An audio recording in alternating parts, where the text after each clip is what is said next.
Oi, pessoal.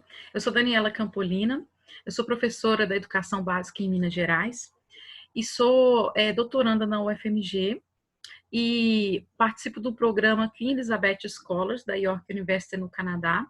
É um programa chamado Economia Ecológica, Governança de Bens Comuns e Justiça Climática. E eu e a minha co-orientadora, Lussandra Gianazzi, estamos organizando uma disciplina que é Controvérsias Sociocientíficas e Território, Barragens de Rejeitos, e este vídeo faz parte de uma sequência de 7 vídeos, esse é o 4º vídeo, para trabalhar essa temática. Então, vou compartilhar a tela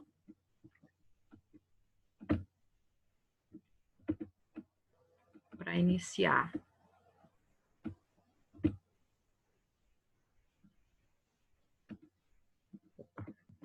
Então, esse vídeo é o caminho da lama, seremos atingidos. O objetivo é a gente ter uma noção, né, desse caminho. Será que só os técnicos saberiam dizer qual seria o caminho da lama se ocorrer um rompimento? E quais que são as possibilidades de ser atingido? Então, está aí uma sequência de 7 vídeos, nós estamos na 3ª unidade. Então, como saber esse caminho? Quais são as possibilidades de ser atingido, afetado? Será que é só se eu estiver ao lado e próximo do rio que eu seria afetado? Né? Quais que são as possibilidades de afetamento? E aí, no primeiro vídeo, eu expliquei mais sobre a complexidade de se pensar em ser atingido e a complexidade dos impactos, porque é preciso a gente analisar diversas escalas, né? A escala temporal do impacto. E nós estamos considerando o rompimento como um processo, que nós já explicamos isso no primeiro vídeo também, um processo que inicia com várias situações que produzem um desastre, e essa escala temporal, para muitos dos atingidos, né, o rompimento não acabou, ele continua até hoje ele vivencia ser atingido. E vários afetamentos só ao longo do tempo que eles vão ser mais evidenciados, como, por exemplo, muitas doenças, as atividades econômicas que são impactadas, os ecossistemas. Então, tem uma diversidade de possibilidades de ser afetado, que nós vamos falar também mais no vídeo da abordagem didática dos rompimentos em Minas Gerais. E pensando que toda essa noção de ser atingido tem muito também tem muita relação com conhecer o território em que você vive, conhecer o território em que você está, e a influência de outros territórios no seu território. Então, um pouquinho do que nós vamos falar aqui. Então, o caminho da lama é o caminho das águas. Por quê? Porque as barragens elas são construídas em vales, né? Porque nós vimos no segundo vídeo de tipos de barragem que as barragens elas são construídas próximas à mina e próximo ao beneficiamento, justamente para otimizar essa questão de custos, né? Então, elas estão junto, bem próximo, né, das minas, então elas estão no alto de serras. E essas serras, elas fazem parte de bacias hidrográficas. Então, as bacias é um conjunto de terras drenadas até um rio principal, então você tem o afluente, né, o subafluente, que vai chegar até o rio principal. Todos os rios, todas as bacias, ou vão chegar em bacias maiores, ou já desaguam diretamente no mar, né? O caso do Rio Doce, por exemplo, a, a, a, a lama, ela seguiu até o mar, e nós vamos ver também por essa diferença, né? Quais são os fatores que influenciam nisso também.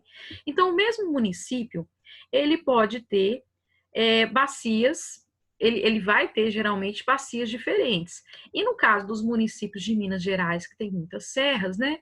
Acontece muitas vezes no mesmo município você ter, então, se você tem uma barragem deste lado, se ela romper, ela verteria para essa bacia, mas se tivesse uma barragem próxima a essa, mas do outro lado da serra, ela verteria para outra bacia. Então, isso significa que mesmo que você não exista barragens no seu município, pode chegar, se ocorrer rompimentos em outros municípios, pode afetar o seu município diretamente, né? Pode passar no seu município. E pode acontecer de uma barragem que esteja no seu município, não passe no centro do município, não passe na região mais populosa. Por isso a importância de conhecer também esse caminho das águas e a questão da bacia hidrográfica. Lembrando, né, no primeiro vídeo eu falei das controvérsias da mineração. Quando a gente pensa na bacia hidrográfica, a gente relembra também do ciclo da água. E a mineração, ela tem impactos definitivos em parte desse ciclo da água.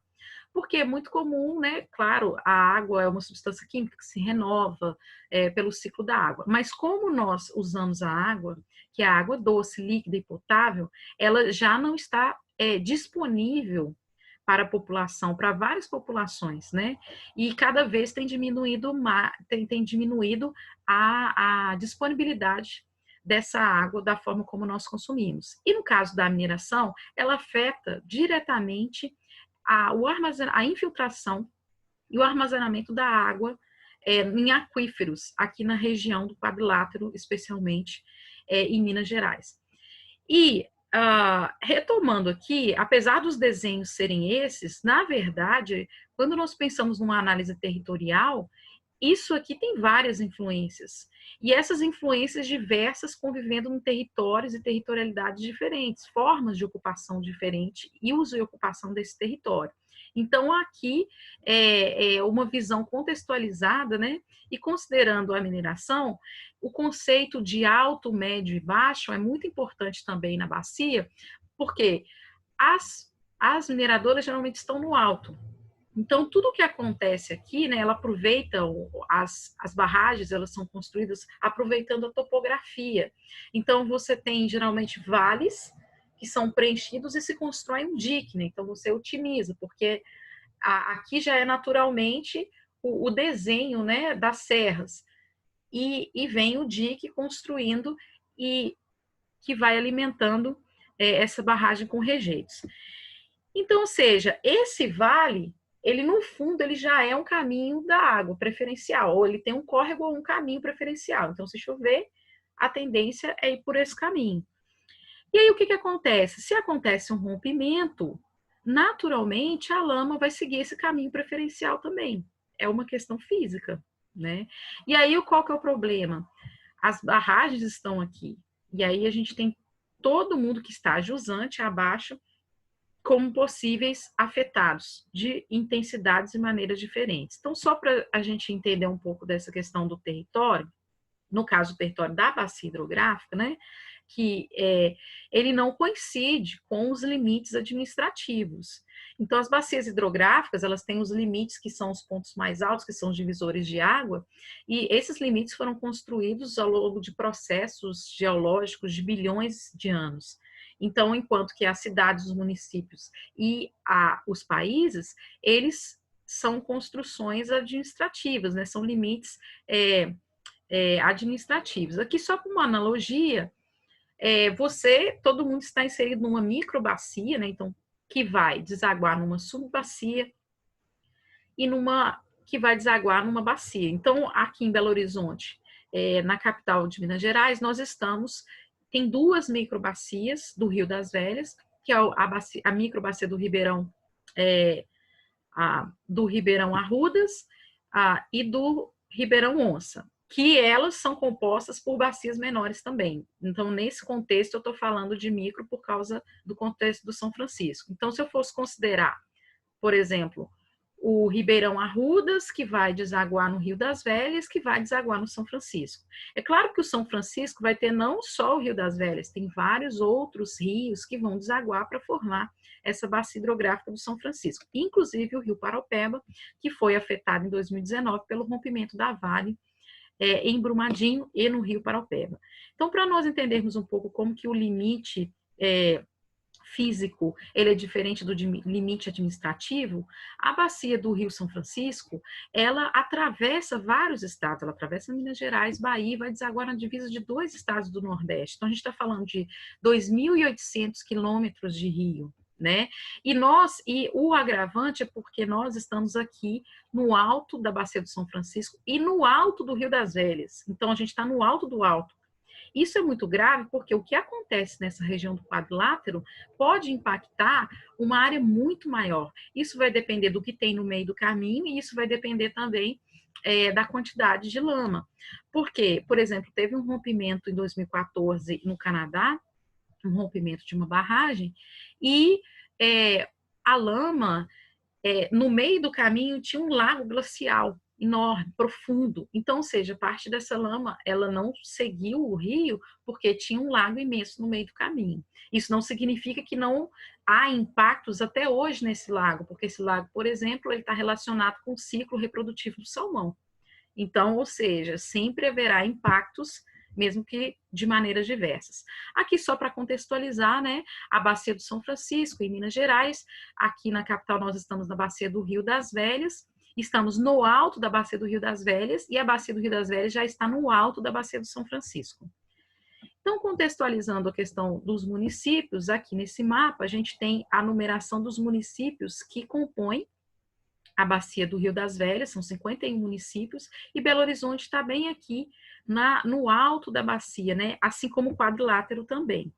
Então, aqui contextualizando as bacias hidrográficas que estão em Minas, ou parte delas, aqui em amarelo está a Bacia do São Francisco, e aqui o Rio das Velhas, que compõe a Bacia do São Francisco. Ao lado do Rio das Velhas está, inclusive, o Rio Paraupeba. Gostaria que vocês observassem aqui essa conformação dessa parte da Bacia do Rio das Velhas, porque ela tem a ver com o mapa seguinte, que é o mapa do quadrilátero ferrífero aquífero. Eu vou explicar o porquê do aquífero, mas só para a gente entender onde está em azul aqui, é onde estão as serras, que também é uma região que tem muita água, e elas são divisores de 3 bacias, que estão uma ao lado da outra. Então, essas serras aqui, olha, elas estão fazendo a divisa com a bacia do Rio Doce. Mariana está bem aqui, né, do lado. Então, nós tivemos o afetamento que começou em córregos menores até chegar no Rio Doce e que atravessou o Rio Doce até chegar no mar. Então, isso que aconteceu, o rompimento da Samarco, Vale BHP, em 2015. E aqui nós temos também uma sequência de serras, né? Aqui ao meio está o Rio das Velhas, que é a bacia que faz parte da capital, e neste contexto está a estação de tratamento de água, que abastece boa parte de Belo Horizonte da região metropolitana. E aqui do outro lado da serra está, então, a bacia do Rio Paraupeba e a cidade de Brumadinho. Então, só para a gente entender um pouco desse contexto das bacias hidrográficas e por que, por exemplo, barragens que estão nessa direção não chegariam no Rio das Velhas, as que estão nessa direção não chegaria em quem está aqui desse lado. Então, os divisores de água, eles compõem, né, aqui esse formato de quadrilátero, por isso, inclusive, que tem esse nome. Esse é um mapa ipsométrico, então as partes mais escuras representam as regiões de maior altitude e que, não por acaso, coincide com as serras. E aqui, novamente, né, aqui são afluentes do Rio das Velhas, afluentes do Rio Doce. Aqui a gente tem o Rio das Velhas e aqui o Rio Paraupeba e suas respectivas bacias. Só para a gente entender, novamente, como que o limite geográfico, né, o limite físico, ele não coincide com o limite político e administrativo. Então, aqui a gente tem Belo Horizonte, né, a capital, e várias cidades da região metropolitana, e essas cidades, com certeza, né, as que estão mais próximas aqui, são as que tendem a ser mais afetadas diretamente por possíveis rompimentos. E aí a gente vê um pouco da rede hidrográfica, né, os caminhos das águas, e a questão do quadrilátero ferrífero é uma região que tem uma das maiores jazidas de ferro, né, do mundo. Ela tem uma importância por causa disso, mas ela também tem uma especificidade no mundo, porque em meio ao minério tem aquíferos, e aquíferos importantíssimos. Por isso que tanto os movimentos ambientalistas como na literatura já tem se chamado de quadrilátero ferrífero aquífero. E aí nós, como professores, é interessante porque quando isso aparece no livro, geralmente é no livro de geografia, mas quando aparece e fala quadrilátero ferrífero, só fala dessa região como uma importância de minério. Mas não se fala de algo importantíssimo, que é uma região determinante para a questão da água, né, da população, da maior parte do estado, porque não por acaso também é a região mais populosa do estado. Então, a gente está falando de uma das maiores capitais do Brasil, uma região muito populosa, e no livro você só vê falando, quando tem, porque geralmente no livro de ciências não costuma ter essa abordagem, mas no livro de geografia só fala da questão mineral. Então, por isso a importância também, né, desse conhecimento para se trabalhar os impactos da mineração. Aqui está mostrando em azul, são os aquíferos. E eles são muito específicos, porque geralmente os aquíferos eles são muito profundos. Só que, por causa de várias questões geológicas, o quadrilátero começou a ser formado há 2 bilhões de anos atrás. Então, muitas movimentações e formações específicas fez com que, neste caso especificamente, os aquíferos estão no alto, eles estão nas serras e eles estão em meio ao minério. Então, ou seja, quando você minera essa região, você destrói definitivamente os aquíferos. E esse mapa não, o seguinte vai mostrar, mas não significa que esses aquíferos existem hoje, porque a maioria deles já foram destruídos pela mineração, o que é também muito grave. E a cor dos aquíferos tem a ver com a sua capacidade de armazenamento, né? E é onde também está, e geralmente os que estão em azul mais escuro, tem essa indicação também da canga. Esses são o aquífero Cauê, que é o aquífero que tem maior capacidade de armazenamento, ele tem especificidades várias também, e acima dele tem uma formação rochosa chamada canga, ela é muito porosa, e isso facilita a infiltração. Então, a gente está falando da estrutura geológica, que é o aquífero, junto com uma outra questão, que é a chuva, que acontece muito nessa região, inclusive a chuva orográfica. Tem imagens de satélites que mostram isso, uma sequência de imagens de satélite que mostra isso. Então, além de você ter a estrutura física do aquífero, você tem água dentro desse aquífero, uma capacidade não só de infiltrar, como de armazenar muito grande. Então, ou seja, por isso o quadrilátero ferrífero aquífero e todas essas águas aqui, né, onde existe ainda, principalmente aqui, que é a região da Serra do Gandarela, que conseguiu, né, com muita luta de movimentos ambientalistas, conseguiu o Parque Nacional em 2014, mas uma jogada política, o que aconteceu? Tem parte da Serra do Gandarela que não está no Parque Nacional da Serra do Gandarela. Por quê? Interesses minerários. Isso é muito grave, porque isso pode ameaçar a água de milhões de pessoas, né? Bilhões de pessoas. Então, ou seja, milhões de pessoas, desculpa. Então, o que acontece? Aqui, esse mapa, ele está mostrando cada círculo é uma barragem, né? Sim, cada círculo é uma barragem, e o tamanho do círculo tem a ver com o volume dessa barragem, tá? Então, aqui, nessa região do quadrilátero ferrífero, nós temos em torno de 400 barragens, né? Mais de 400 barragens só nessa região no estado, tá? Então, e os pontos, atenção ao tamanho, né, dos círculos, e chamar atenção para os círculos em azul claro. Esse círculo em azul claro significa que qualquer uma dessas barragens que romper, ela chegaria aqui onde que está a estação de tratamento de água que abastece boa parte de Belo Horizonte. Então, claro que não dá para ler, mas isso é uma lista, uma parte da lista de mais de 80 barragens que estão acima do principal ponto de captação de Belo Horizonte, que abastece a capital e região metropolitana. Isso não é pouca gente, né? A gente está falando aí de em torno de 2,5 milhões de pessoas, que hoje pode ser até mais, por causa que o sistema de captação do Rio Paraupeba não está em funcionamento, então, né, você tem aí transposição também de um sistema para o outro.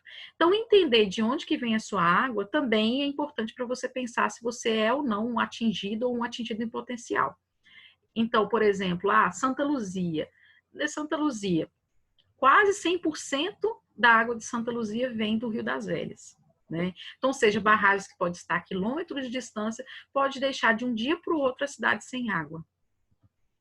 Novamente nesse mapa, né, e a questão para a gente entender aqui a questão da estação de tratamento, mas também com foco agora no Rio Doce. Essa ideia não, né? Esse conhecimento de que a lama ela segue o curso d'água. Então, aqui nós temos imagens de satélite, essa sequência nós pegamos de uma apresentação do acervo do Movimento Saulo Gandarela, justamente no intuito de explicar a importância de se conhecer o caminho da lama e entender o que é ser atingido, né?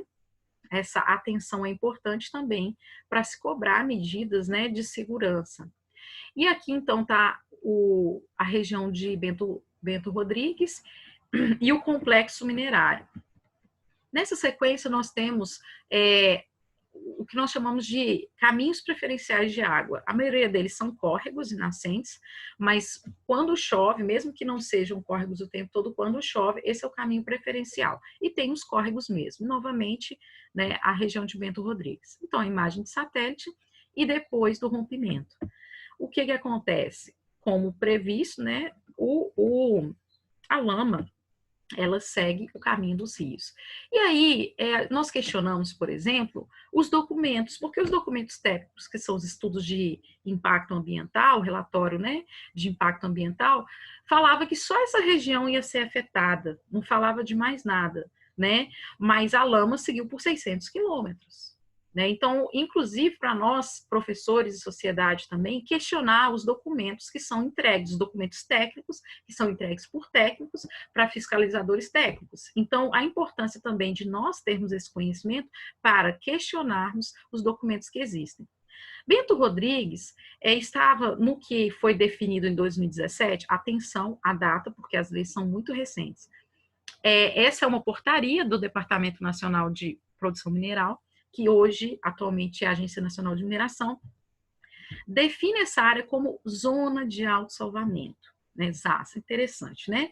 A região que está jusante, abaixo da barragem, que se considera que os avisos, eles são de responsabilidade do empreendedor, porque não há tempo suficiente de intervenção das autoridades competentes em situação de emergência.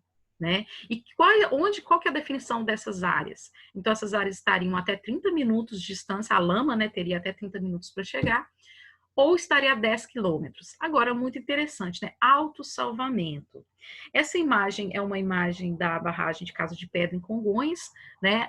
A barragem foi construída próxima à população, e só para quem viu os vídeos, né? Eu acredito que é muito importante ver os vídeos, o vídeo, né, do rompimento da Vale em Brumadinho, porque houve uma câmera da própria empresa que registrou isso, e observa o tempo. Em menos de 1 minuto, a lama já tinha atingido o restaurante.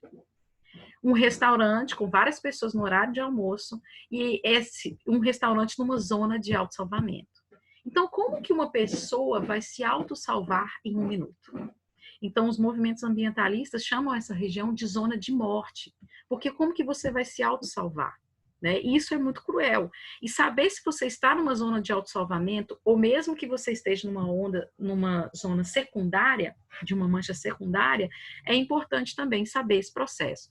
Isso daqui é uma tabela que foi construída pelo Movsan, que foi disponibilizado num informativo chamado Acorda Riacima em 2019. Ela foi feita a partir do cadastro da Agência Nacional de Mineração. Isso é interessante porque o que está em amarelo são as barragens que naquela época estavam com nível de emergência acionado. No vídeo 7 eu vou falar sobre nível de emergência, mas só para adiantar, nível de emergência é uma situação, é uma classificação que essa barragem, ela está numa situação alarmante, como o próprio nome diz. Então, isso não é uma classificação geral da barragem. Então, isso é uma situação atípica. E aí, o que acontece? Tem o nível 1, 2 e 3. O 3, a legislação, essa portaria, ela diz, a barragem está com risco iminente de rompimento ou já está acontecendo. Na hora que você está lendo, já está acontecendo um rompimento. Essa é a definição legal. Então, ou seja, esse informativo era uma tentativa de alertar as pessoas em Riacima, mas olha aqui onde que estão as barragens. Então, aquela ideia, aquela concepção da bacia hidrográfica. As forquilhas 1, 2 e 3 estão em Ouro Preto. Maravilhas e Tabirito, Nova Lima. Essa daqui estava em Riacima. Então, ou seja, e essas duas aqui, elas estão em Riacima, mas elas não passariam no centro da cidade. Então, essa noção geográfica, né, porque o desconhecimento geográfico, ele leva a uma vulnerabilidade maior, porque você não tem noção do risco que você está correndo, né? Então, a importância do conhecimento geográfico nesse sentido também. Então, aqui, a questão de dano potencial, nós vamos explicar isso melhor no vídeo 7, o que é isso, o que é risco, dano potencial, o que é nível de emergência. Aqui tem os tipos de barragens, tudo você encontra no cadastro, né? O vídeo 2 está falando um pouco sobre isso. Então, isso aqui é uma imagem de satélite que foi construída a partir de arquivos, né, que foram disponibilizados pela empresa em outro município, porque no município os professores não tiveram acesso a essa informação, o que é grave também. Mas quando a gente coloca essa informação no Google Earth e começa a fazer as marcações, aí a gente começa a ver, né? Então, qual que seria o caminho da lama? Que é justamente o caminho que coincide, né? As manchas de inundação coincidem com o caminho do rio, né? Como já previsto. Então, e todos esses caminhos aqui, olha, em direção, no caso, a cidade de Riacimo, o Rio das Velhas, atravessa, né, o centro da cidade de Riacimo. E essa imagem que foi construída também, ela é interessante porque ela fala da mancha, a estimativa de mancha de inundação. Porque nós, como professores, podemos ter noção do caminho, mas a mancha, a estimativa de mancha, isso é algo técnico. Né? Isso é algo que demanda realmente um conhecimento técnico, modelagem, é bem complexo, mas a importância, mas isso é uma informação que deve estar acessível para a comunidade. E por isso que é importante o professor saber onde que está essa informação e buscar essa informação. Por exemplo, nessa imagem, né, que foi marcado as escolas, então a gente tem na mancha de inundação várias escolas, algo que às vezes algumas pessoas falam, isso é mentira, é questionável, não sei o quê, mas então vamos discutir, né, por quê, qual que é a veracidade disso aqui, porque se a gente tem dúvidas, então temos que pedir mais informação. Mas mesmo a que nós temos, ela já é suficiente para fazer uma análise crítica. Por exemplo, nesse caso, olha que interessante, a lama circula, né? Interessante. Aí o que nós fizemos? Fomos lá e vimos a questão, qual que é a diferença? Será que essa escola está tão no alto, né? E a diferença era 40 metros, menos de 40 metros. Então, ou seja, é interessante, né? Então, pensando nisso daqui, isso já é um material interessante para se discutir, né, sobre esse caminho da lama, sobre os afetamentos e sobre o que é ser atingido. Isso é interessante porque, igual, eu tenho aluno que às vezes estava lá no alto da cidade e fala, mas está tudo bem, porque eu moro no alto da cidade, eu não vou ser atingido. Eu falo assim, é mesmo, e onde você está agora? Você está no alto da cidade, né? Porque a escola não está no alto da cidade, agora você está aqui. Então, seja até para você discutir sobre o que é ser atingido, né? Porque nós não temos noção do que é ter uma cidade destruída, né? Os lugares que você vai, onde você tem o seu dia a dia, onde vem a água, comida, planta, tudo destruído. Então, até para trabalhar essa noção do que é ser atingido. Aqui a gente tem um mapa, né, que é um exemplo de um mapa, ele foi disponibilizado na revista Manuelzão, que inclusive é um material muito interessante, muito didático para trabalhar a questão da mineração. Eu usei ele muito em atividades, que ele tem uma linguagem bem simples, essa edição especificamente, ela está bem interessante, que é a edição 84. Então, isso é só para a gente ter uma noção do que é um mapa, né? Um mapa de inundação. Só que ter um mapa e ter os arquivos que podem ser abertos no Google Earth é muito diferente, porque com esse mapa, por exemplo, eu consigo identificar os lugares, né? Onde que eu estou, onde que está a minha escola, onde que está a minha casa?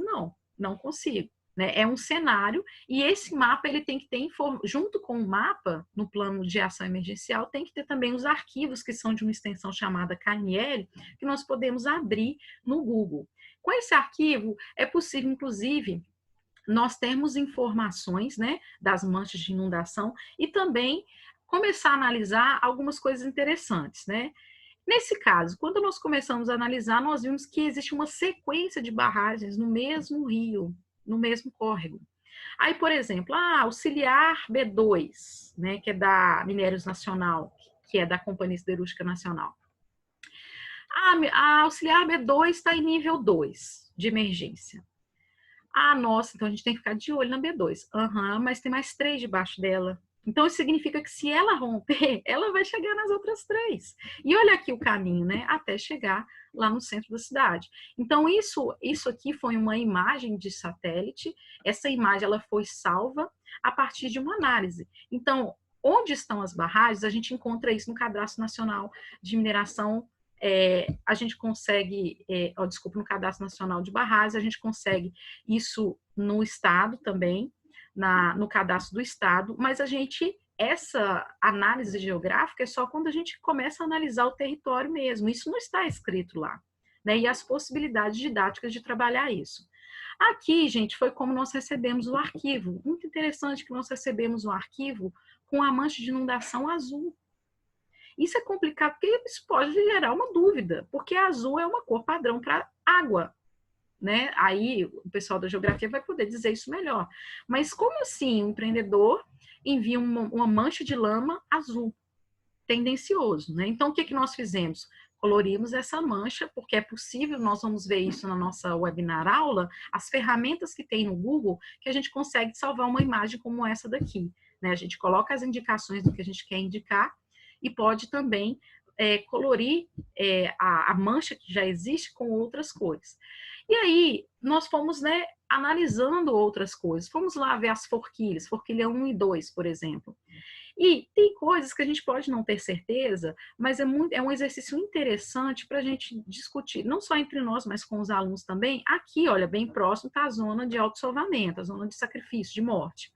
Interessante, né, que nessas duas barragens, a gente pode ver aqui construções, olha, um telhado grande, tem carros estacionados, né? Não sei como que está a situação hoje, porque se elas estão em nível máximo, não deveria ter ninguém aqui. Mas mesmo que não tenha ninguém, mesmo que essa região tenha sido evacuada, a gente pensar que as mineradoras, olha só, o mesmo que aconteceu em Brumadinho, nós temos várias estruturas na zona de autossalvamento. Pois é, as pessoas, nesse caso aqui, também teriam segundos para se autossalvar, né? Então, ou seja, essas análises são interessantes também para se pensar, né? O que realmente importa, né? Para a mineração, como que são essas estruturas? E aí, as 3 forquilhas, né? Que ano passado as 3 estavam em nível de emergência, hoje eu acredito que 2 estão em emergência máximo, né? Porque todas estão em nível de emergência.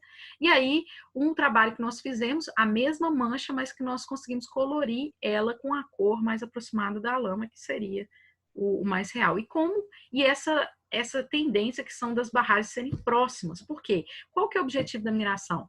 Otimizar, né? Diminuir custo. E diminuir custo pode significar construir situações cada vez mais perigosas para as comunidades, para as populações e para os ecossistemas. Então, aí nós vemos todos eles, né?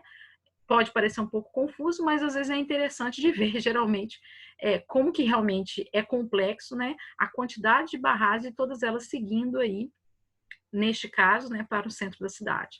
Então, a gente finaliza esse vídeo pensando numa concepção de ciência cidadã, né? Como que a escola, ela pode ser também, e as comunidades, um espaço de construção de conhecimento, se formar uma rede mesmo de informação e formação. Porque as bases de dados, primeiro, saber onde que estão as barragens e saber quais são os cadastros. Por exemplo, você consegue saber onde estão as barragens no Cadastro Nacional de Barragem e no sistema estadual. No vídeo 7 eu vou explicar que o sistema estadual ele é mais detalhado do que o Cadastro Nacional. Tá? Eu vou explicar por quê.